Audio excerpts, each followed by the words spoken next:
We're live. Yeah, let's try that again. Good morning, everyone. Welcome to episode 174 of Let's Talk Koi. I'm Sean, the Koi Guy, and welcome to the show. What is today's date? Today is what, the 13th? 13th. Wow, I had to think it through as well. Today is the 13th of September, which means it's cooler season starting to come in, Big C. Yes. Windows open weather is what I like to say. Windows open weather, and it's upsetting. I mean, it's still summer. I think it's summer till like the 21st or 22nd or something like that. Yep. I just got back from vacation. Welcome to the show. I apologize. We had a couple of technical issues, but welcome back to the show.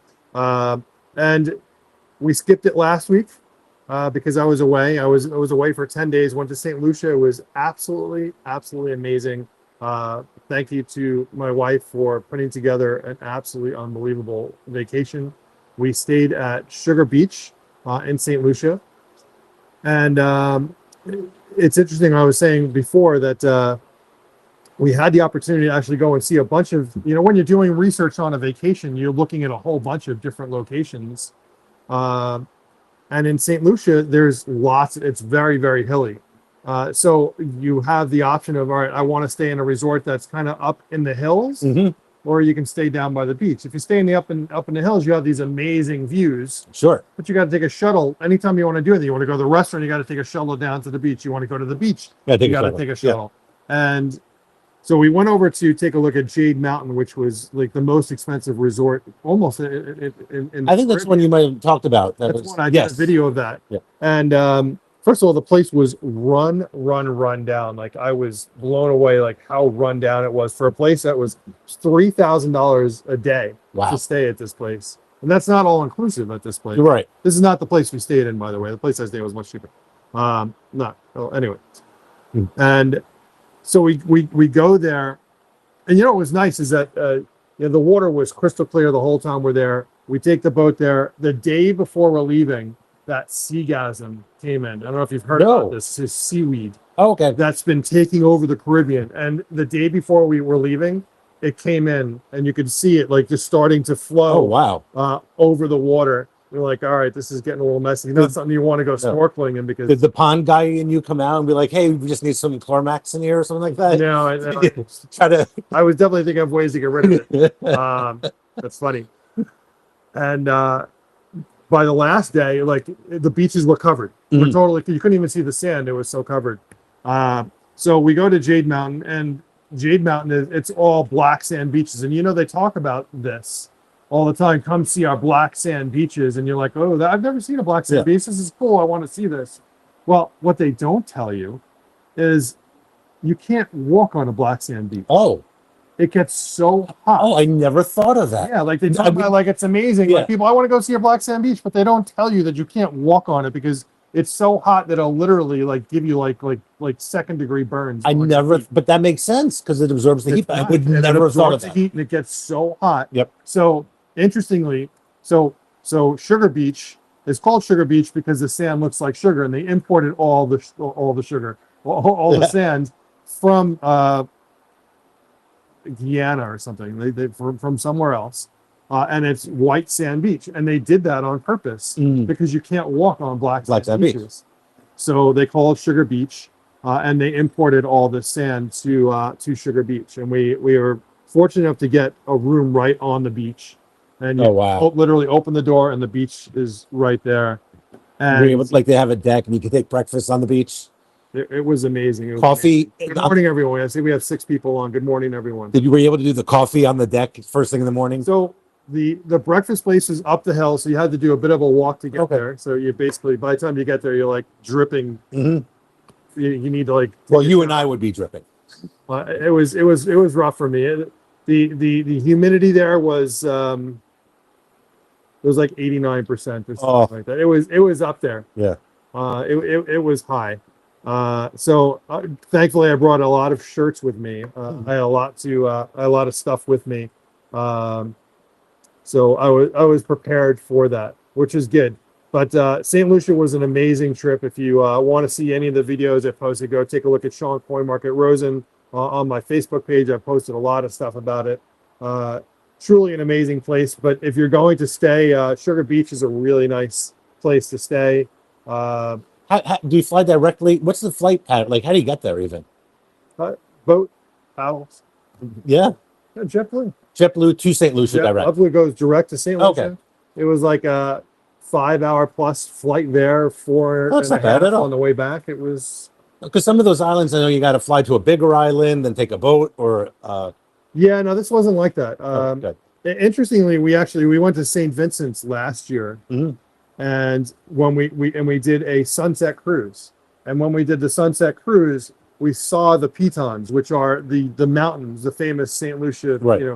mountains, which were formed by volcanic eruptions right in the area where we were. I mean, Wow. we were actually in the path of this whole lava path Right. is where that forms in that area. That's the black sand beaches, I'm sure. That's the black sand. Yeah. That is correct. That is correct. We actually drove into a live volcano, which Oh, was wow. really interesting. They have a volcano you can drive right into, and I took video of that. You could see that on my Mhm. post as well, and you could see it all bubbling up. And they have this one particular spot in this volcanic. So back in the day, I think in the 70s, they would let people just walk right in there. And they had a guide, and his name was Gabriel. And he would take people right up into the volcanic area, which is like crazy that Yeah. they did that. Now that it's all blocked off and you can't go in there. But they had this one area, it's called Gabriel's Hole. And Gabriel was, and you can kind of imagine. So Gabriel was demonstrating to all of his group of people. He's giving a tour, and he was in this one area, and he's like, "Look, the ground is soft right here," and he jumped up and down, and he went right in. Oh my! And he got major burns. He didn't die, but his legs went through and made this hole, and they called that Gabriel's Hole. And now it's one of the largest bubbling holes because every time like it comes, it bubbles up, it expands the hole more and more, and now the hole is very very large. But it started out with someone's foot going through the ground. Wow! Really And interesting. as if the Caribbean's not hot enough, now you're dealing with this. Oh yeah, I mean I think it's 200. It was 220 something degrees. Oh, The last time it erupted was 1767. wow! So It was over 250 years ago. Yeah, it was a long time ago. It's interesting as you're sitting, like you're sitting, and this resort, Sugar Beach.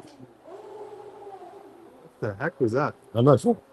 As you're sitting at Sugar Beach, you have the pitons are literally to the right and to the left. So you had Petite Piton is on the right. Mhm. If you're looking at the ocean, Petite Piton's on the right, and Grand Piton is on the left. And they're just magnificent. They're absolutely gorgeous. Something to really,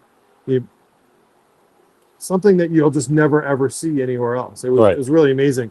Right underneath Petite Piton is this gorgeous reef, coral reef, and so the resort is right outside of a coral reef right there, and it was the best snorkeling I've ever experienced. We saw everything from squid to moray eels to stingrays to eagle rays. It was Snorkeling is a blast. I couldn't do scuba because I would get claustrophobic and freak out. I know me.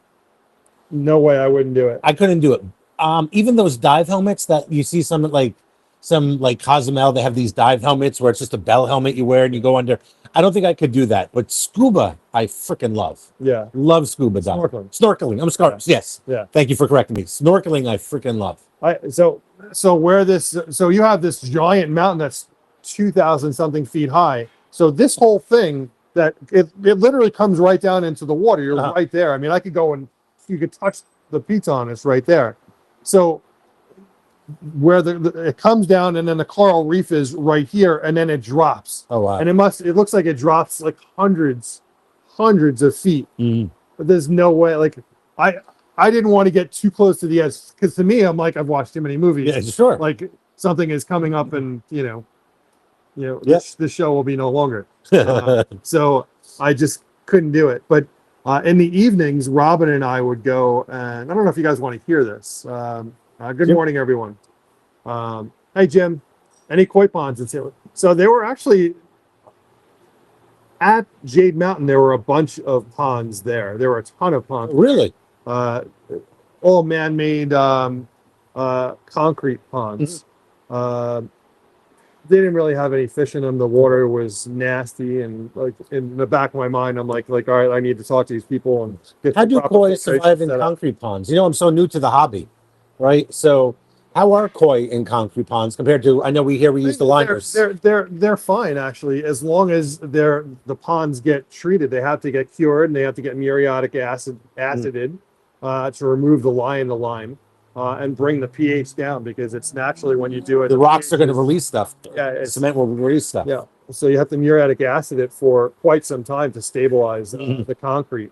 But a lot of guys will actually just use a sealer to put over it to makes sense. Minimize that. Like a quick sealer or something over it. Well, it's a sealer that's very specific to. Oh yeah, safe sealer. That makes sense. Yeah. We're actually in the middle. One of our contractors, Anthony Loro, is actually working on a big gunite pond for one of our customers right now, which we should be going and filming now. We'll get it on. Let's talk about that. We need to go out there and take a look. We're doing the filtration system for that, and we should actually film that. Film the whole process. Yeah. Get it all on there. Show people that. Yes. Well, you were missed this week. Oh. Now, and I can say that even though I wasn't here all week either. As you know, I was sick. You're not feeling well. I'm one of these guys who never goes to the doctor. Like to get me for my yearly physical is tough. That's tough. You should though. Yeah, and we're not spring chickens anymore. Like going to the doctor is important. Yeah. So I say that when I have. Yeah. I have to go for that. I had one of those a couple. Yeah. I'm not looking forward to that. It's not fun. It's not fun. But so Robin, actually, the insurance wouldn't cover the anesthesiologist for that. It's like, really? Like, wait, you can't go and get what do you call it? It's a prostate exam. A prostate exam, and they wouldn't want to. They weren't covering the anesthesia. We had to pay for it out of pocket, because paying $3,000 a month for insurance is not enough. Yeah, no, of course not. It's ridiculous. Wow. That's something you don't want to be awake for. Well, no, the colonoscopy you don't. Colonoscopy. That's different. Wait. They're not covering your insurance. They didn't cover the insurance company did not cover the anesthesiologist for the colonoscopy. Oh, you can't be awake for that. Yeah, of course not. I had one done at 48 because I had some problems. I'm 52 now. I had mine at 48, a couple years early. They say at 50, but we figured better safe than sorry. And I was knocked out cold. Yeah. And and they put you on a pad. I got a funny story about this. So you're doing a colonoscopy. They put you on a pad, and when you wake up, you just completely have it. So I'm putting my pants on and everything like that. I go home. I'm just like, God, I'm just so sore all over, and nothing feels right. So I go to the bathroom finally. The whole bed pad is still in my drawers. So yeah, out of it completely. But you don't feel anything. You're out of it. I don't want to feel. The worst part's the prep. But so I actually have a relative who sadly passed away from a colonoscopy, like they from the procedure. Gosh, yeah, it's horrible. Horrible. So it's not. Yeah. Well, we got a lot going. So, like I said, I was out all week. You've been out for last Saturday you were on vacation. The Saturday before that you were at a bar mitzvah. Yeah. So it's been a bit since you've been here. You got a lot of work to do. We have a ton of work to do. We have a lot of things going on. Yeah. I have another. We have a lot of things going on. So the 17th is our kickoff. Yes. It is our kickoff. Is the 17th auction. Our 17th kickoff auction. Yeah. And we're very excited about that. We have a bunch of really cool fish picked out for you. That's happening this Wednesday. It's only 5 days away. Mm-hmm. So very excited to do that auction. So be there or be square. We're looking forward to having you there. And it is our kickoff auction on the 17th. Fall kickoff. You can register for that by going to coinmarket.com. You're going to see the little ticker underneath the main area. And you can click and register there. If you've already registered, you're already on the list. Should be on the list, yeah. If you've already registered, you're already on the list. And this we'll week, let you know. We'll send you out an email and I guess a text notification, whatever, however it gets out there. to let you know that that's going on. We're excited to do it, and we have lots of nice fish picked out for you. We've And- upgraded our internet speed drastically in the shop while you were gone. So this week we're going to do our auction on Zoom as we have been doing, but we will be able to simulcast in Facebook and YouTube. You can't bid on those, but if you get those alerts and notifications, you'll see an alert pop up. Then you'll have some directions on how to get to Zoom. So Right. if you're getting this alert that we're live now, you should get the alert about the auction Right. this week. So we jumped. So we made the leap to fiber, and we went from upload speeds of like 15. 8, what? 8 to 15 megabytes per second. Are you serious? Yeah.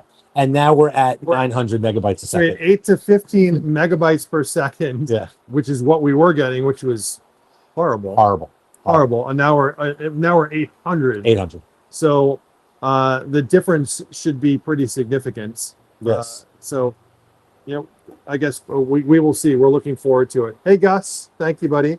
Gus, thank don't you. forget about the auction this week. He's bought from us in the past. Gus, definitely don't forget about the auction. If you just jumped on, if you didn't hear that, we have the auction coming up on the 17th. We should post that on screen. We should have yeah. a ticker thing going. Yeah. But we have the auction, our kickoff auction going on the 17th. Same time, so 6:45 pre-show, 7 o'clock show, 7 p.m. On the 17th. So we're looking forward to doing that. What else is going on? We're just getting the store all ready to go. And you know what's crazy? It's just I can't even believe that the season. I don't like to use these words. I don't want to say that the season is coming to a close, but it's coming to a close. It's still very warm out right now, guys, and we're still in the 70s. So we still have plenty of time. We sell fish all the way into, end of September at the store, and then we continue. We're actually headed to Japan October 26th. So very excited about that. We have a lot going on. I'm not going to tell you anything just yet, but we have a lot of things planned for this Japan trip. October 26th is when we leave. Michael, Travis, and I will be heading out, and we got a lot of cool things in store for And you. Little C is heading out. Huh? Little C is going with you as well. Little C? Well, that's what I've been calling Cole lately. Yes, Cole is coming with us. Yes. Cole, and we have a videographer and a photographer, and it's going to be we have an entire entourage coming with us. So looking forward to that. We have a lot of things planned. Just reading some of the notes here. Never miss a comic book. Welcome back. Thank you. Hi, Heath. Good morning. Hello. Heath stopped by this morning to get his fish. Thank you for coming by. Our fall kickoff auction is this Wednesday. Okay, 6:45 p.m. is our pre-show. 7 o'clock starts the show, and we're looking forward to it. And Gus, thank you for picking up fish when you were here. Yeah, Gus, and really everyone, has been so great on the shows and coming in and getting your fish. We want to thank you. We have a lot of things planned for this winter, guys. Lots of amazing fish are going to be coming in. We're going to have lots of auctions. Love doing the auctions this way. We're going to continue to do them like this. It's been going really well. So I think we're going to twice weekly now, right? Or twice a month, or every other week. Well, soon. I mean, we're gonna do bi-weekly, and I'd like to go to, if we can go to weekly once we're in the thick of things. I think that's a great. Then we need to do that. Agreed. But we're switching to bi-weekly starting now. Yeah. And we have this one on the 17th, and then we have another one coming up 2 weeks after that, and I think that'll be October 1st, but I'm not sure. Whatever. We'll have to look at the calendar. But we are starting our netting. Travis has been working. So guys, if you're in our maintenance path, if you're one of our normal maintenance customers, we'll be reaching out to you. We actually start doing our fall netting on Monday. Crazy. That's nuts. Monday, we start doing fall netting. So let's talk about that for a second, guys. I'll bring over can you bring over, I need a little piece of that netting. Yep. I got it. So we use, there's a couple of different brands of nets, but we have our fall netting here. I'm not sure if Big C is able to grab a piece. You can cut a piece off with some scissors. Coming up. So we use a very, very heavy duty 1/2-inch netting for our fall netting, for our netting projects. So here is our netting, and it's once it stretches to a size, it will stay at that. It's not going to get any bigger. So Want a it'll bigger piece? stay at that. And this stuff is super tough. It'll last many years. We use 10-inch stakes with a hook every 2 feet around the perimeter of the pond. It stays super tight across the ponds. You know, and we get this a lot. And actually, someone just came in before, and he's like, you know, I said, you don't want it? Do you guys want us to do your full netting? He's like, yeah. Are you gonna take it off as soon as the leaves are done? And no, guys, this is super important. This is really important to understand, is that the netting is not just for leaves. The netting is also for predators. So yes, it will stop the leaves in the beginning, but as soon as the leaves are gone, you know, it's going to be cold enough. Mhm. Every predator out there, from cats to raccoons, Squirrels, I imagine. I don't know. Those are. I'm thinking of animals that hoard for the time. carnivorous squirrels. Oh no, that's right. They don't eat fish. No, cats and All right, we'll pretend that Big Satan I didn't have to say that. Like I about said, it's my squirrels. first fall in the business. If we have carnivorous squirrels, we got a lot of things to worry You about. got bigger problems. So every predator out there is going to be looking for a meal, okay? And you don't want that meal to be your fish, all right? So what happens is your fish go into this torpor state, okay, which is they're slowing their bodies down. They're sitting down at the bottom of the pond. Geothermally, the earth is heating the pond to an extent. They're staying at the warmest part of the pond, which is also why we raise the aeration above to about a foot below the surface instead of sitting on the bottom, because we don't want to send that cold air that's coming from above all the way down to the bottom and super cooling the whole pond. So they're in this torpor state sitting at the bottom of the pond. But if we get some warm days, so maybe it's going to jump up into the 60s, and sometimes it's even jumped into the 70s. Absolutely. In the middle of winter. We get some warm days. Well, you know what? Those fish are actually going to come to the surface because they're thinking, all right, it's warm out. I want to start eating. But they're so weak that you could literally just scoop them out of the ponds. You could grab that fish out of the pond. Well, guess what? The predators can do the same thing. You want to keep that net on the ponds until you open that pond, and maybe even after, because if the water is cool, the fish are still going to be kind of waking up and they're in that slow state. Mhm. You don't want to lose your fish, you know, to a predator, especially, by not leaving that net on the pond. So super important. So We're going to go over a lot more of this. So I have my net on. It's nice. It's taut. Leaves are coming down, right? Yep. Now the fall season's over. I'm keeping my net over the pond. Are the leaves like eventually coming off of that? Well, a lot of, at least on Long Island, Yeah. you know, keepers are going to come and actually do a removal A of blow those off, leaves yeah, once that makes they fall, once the fall leaves drop. Right. They'll do their first fall, and then in the spring they'll do another one. That's true. But you can certainly take your blower and blow air across the pond and blow them off the net. But these nets, once they're stretched out, what's so great about these nets is once they're stretched out, they're super tight. I mean, they don't drop into the pond. Yep. So it'll stay tight like a trampoline across the pond, and it'll keep the leaves out, because you don't want the net sitting on the pond, leaning into, like, dipping into the pond. Because then the because tangents then will come out. Yeah. the leaves will then sit in the water on top of the netting, and then the tannins will leach out, and then the leaves will break down, and you're going to end up having like a very heavy net over the pond. We had this one customer, he was out in Muttontown, and he lived in a forest, and the pond was literally in this forest, and we would put a net over the pond every winter, but the net would lay over the water, Wow. like sitting in the water. It was a goldfish pond, and by the next spring, I mean, you literally have a garbage truck full of leaves, and we would actually have to grab the corners of the net, pull them over, and then put a winch on a tree, and then winch the Wow. net off. And it would take all day to get this thing off, and it would leave this massive pile of leaves. I keep rolling away with this chair. I know we got new chairs too. We got new chairs. So as I speak and I'm moving around, the chair's moving around. But yeah, If anyone has any questions, looking forward to it. I ended up picking up 6 other fish when I picked up the one I want. Gus, thank you, thank you, thank you. If you guys have any questions about spring openings, about fall netting and winterizations, please reach out to us. You can reach out to Sean at coinmarket.com, SHAWN at KOIMARKET.com. If you have any questions or you want to send any pictures of your pond, your filters, your fish, you can send them to Cole at coinmarket.com. That's COLE at KOIMARKET.com.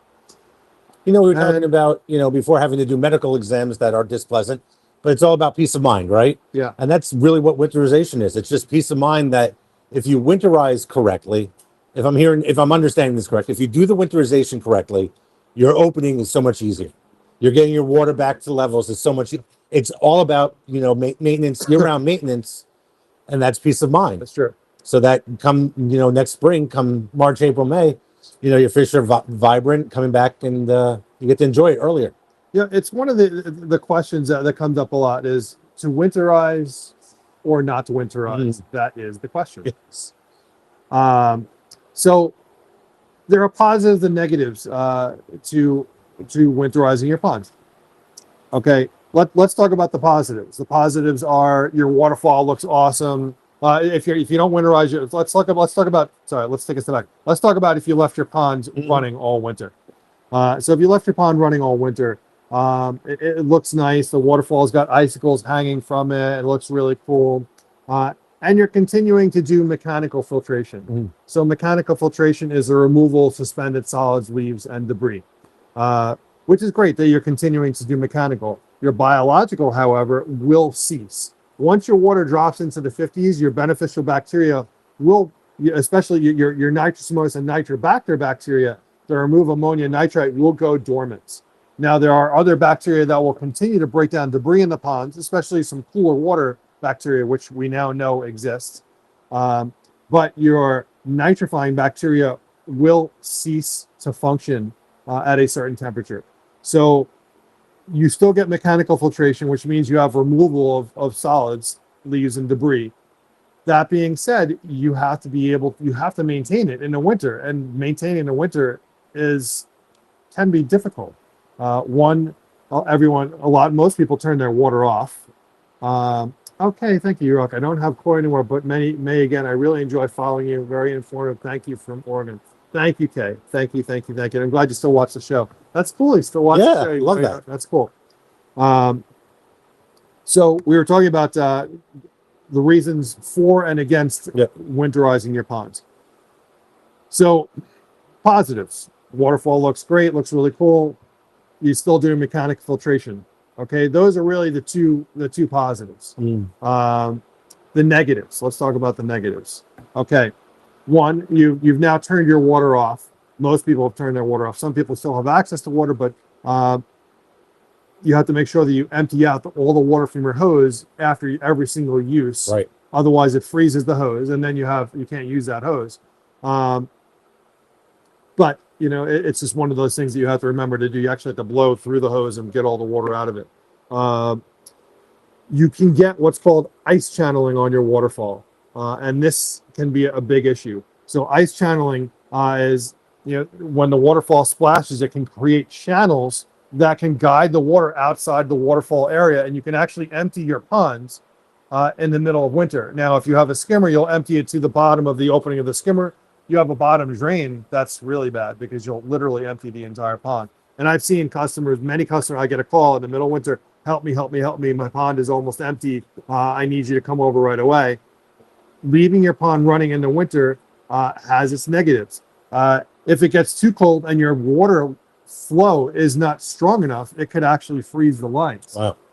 That's also a big issue. If you lost power in the middle of winter, then you're really in trouble. Everything you have, all your lines, all your filters, all your plumbing is all going to freeze, crack, and will all break, and they'll have to be replaced. It'll be replaced come this spring, Yeah. There's also the potential of putting your fish in harm's way. You're taking water, putting it over the waterfall, exposing it to the cold air, and then sending it back to the ponds, which can supercool the entire pond. There are winter modes if you set your pond up right where you could put it through a jet instead of over the waterfall, so that you can continue running it. We actually ran the main ponds over the winter, and we did run into some issues, especially with the bead filter. If you're running an external filter and that water flow stops for any reason, you lose power or something happens, you will lose your system. And on the bead filters, especially with you have the arm that's off to the side that holds the blower, that water is sitting in that line right there, freezing up. so, and it's not running, so that line froze. If you get a bad freeze, it'll literally freeze, crack, and that arm will break off, and as soon as it warms up, that water will flow right out of that multi-port that cracked. So you got to be really careful. We're going to go into this in more detail. We're actually going to go through, and we're going to be I'd like to do a filming of a winterization. Yep. Maybe we'll do a live one day. That'll be a great idea. Yeah. That would be cool. We can do a live, and we'd love to show you how it's done. We do winterize these small ponds here, and we put the net over that, and we will get that on video for you. We'll show you how the guys do it.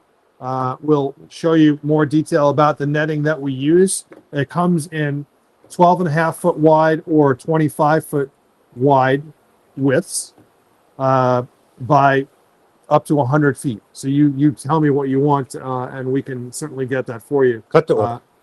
Cut to order. We can definitely cut it to order. We have plenty in stock. Please just reach out to us. I don't have a price for it offhand. Griffin, what is the square foot price on the 1/2-inch netting? Griffin's just going to grab that for us. But I know that we're pretty much the only people in the country that sell this netting because we get it from overseas, and we are the only company that this company buys from in the States. So I know that we're the only ones that have this specific net, and it really is a great net. So, okay, so it is 48 cents. 48 cents a square foot. It's 1/2 inch. Okay, so if an acorn is smaller than 1/2 inch, then yes, it will go through. The reason why we do 1/2 inch, we used to do 1/4 inch, but 1/4 inch, especially if it starts snowing a lot, it's going to weigh that net down. We used to do 1/8 inch netting, which that's just like putting that would keep out everything. It would keep out putting a tarp over it at that point. But it's basically, the weight of that gets very, very, very heavy. And if it's dipped in the water, then the leaves will collect on top of it. If snow comes down, it'll literally pull it down. But on this, the snow will actually go through it. So a lot of trial and error. You landed at the 1/2 inch, basically. Yeah. A lot of trial and error.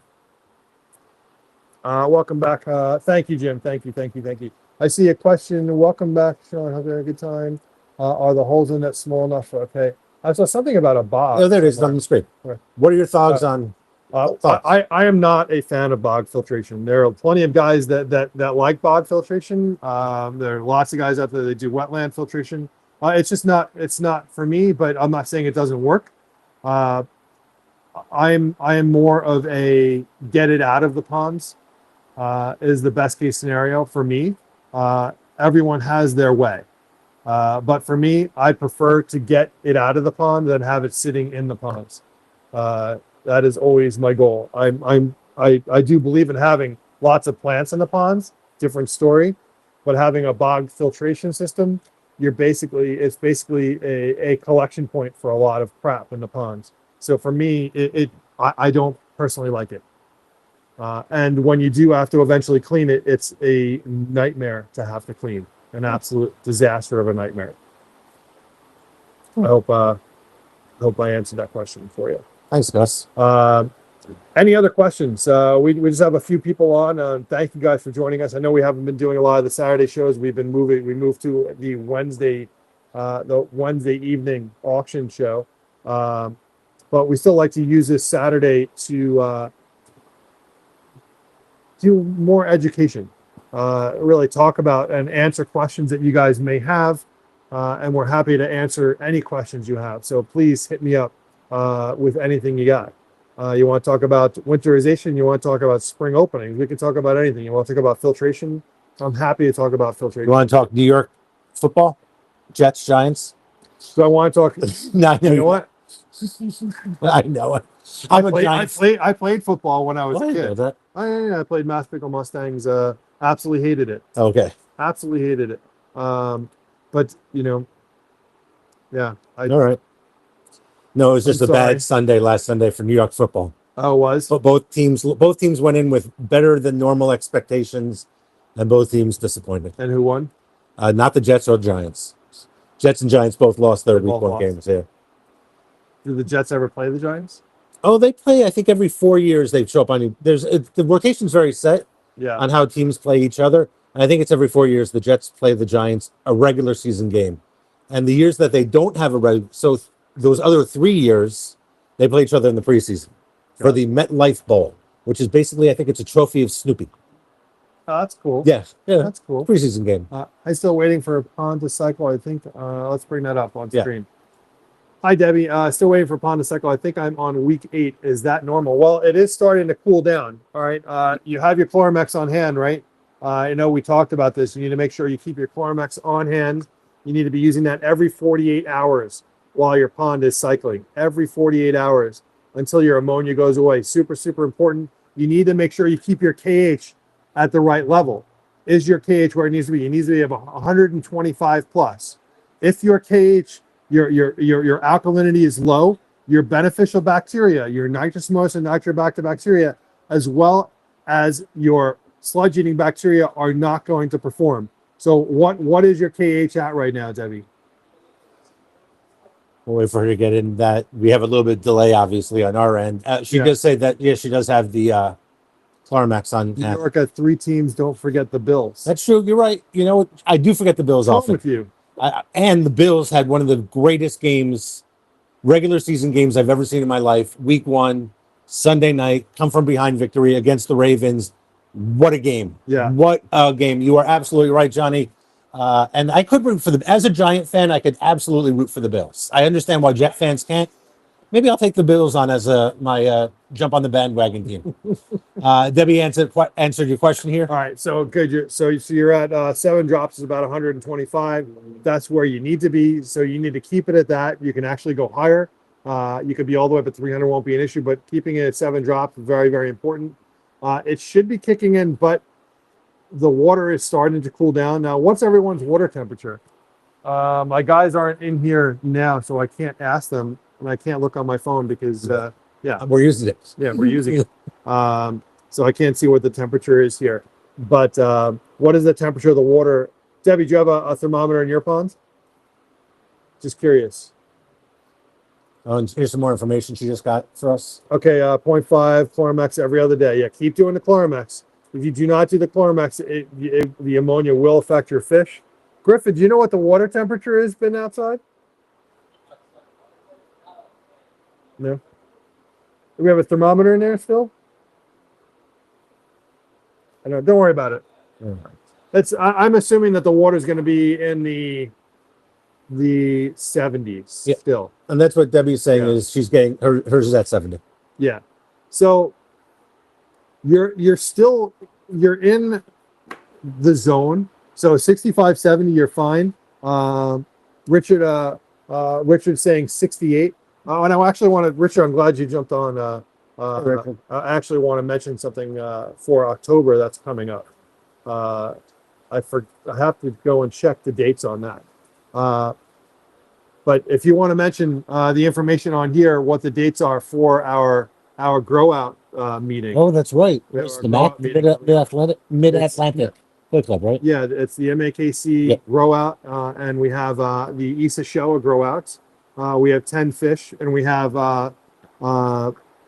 James Rothwell, who is our judge, is coming in. He's We had him on the show a couple weeks ago. yeah, he was on the show a couple weeks ago, and he will be coming in to be. It's October 5th. Thank you. So October 5th, we have our grow out, and that's on a Sunday, I think. I don't know. Is that a Sunday? I think it's a Sunday. Are you able to come on a Sunday? Yeah, if Yeah. I have heads up, yeah, I'll tell the other guys to. All right, it's a Sunday. So yeah, October 5th. We'll need Yes. you to be here for that. I'll be here. And yes, so we're looking forward to that. James Rothwell is going to judge. We have 10 ESA show that were picked out by the MAKC, and They're going to be very, very pleased. Yeah, with those fish grow out. Fish they put on a lot of size compared to the 7 to 10 inch fish that we have in the tanks. These guys put on a lot of size. Yeah. I mean, A lot. they're like I'm gonna say they're 12 to 14. I would think so. Yeah, because their comrades that they were, in the ponds with have gotten, and we brought a couple of them onto the auctions in the past. So Yeah. they've gotten very big. Yeah. Very, very big. So they did really, really well on the Saki carry balance. That is October 5th, Sunday. We'll be doing a special show for the grow out. The MAKC will be here with James Rothwell. I'm not sure, Richard, do you have a time for that? Let me know. Dealing with a little bit of that delay still. All right. If anyone else has any questions, please feel free to ask. Otherwise, we're going to head out, and I got a million things that I have to tackle for the upcoming weeks. We have, oh my gosh, we're starting to plan for winterizations, the Japan trip, fall netting, Auctions. the The special fall supplies coming in this year that you haven't done in the past, hopefully. No, I mean, we'll be doing, so we'll be using the Saturday show to be going over everything you need for your fall and winter prep. So stay tuned for that. 12 o'clock, Richard said. So 12 o'clock. Sunday, October 5th. Sunday the 5th. Yep. Is the MAKC grow out with the MAKC, and James Rothwell will be the judge. So we're really looking forward to that. And all right, guys, I want to thank you for being a part of the show and jumping in, and I really appreciate it. And it's good to be back. Don't forget, we have our auction on the 17th, Wednesday the 17th, 6:45 p.m. pre-show. 7 o'clock is the auction. We'll have about 22, 24 fish in that auction, Tosai and Nisai, and we look forward to seeing you there. All right. Until then, see you in a couple.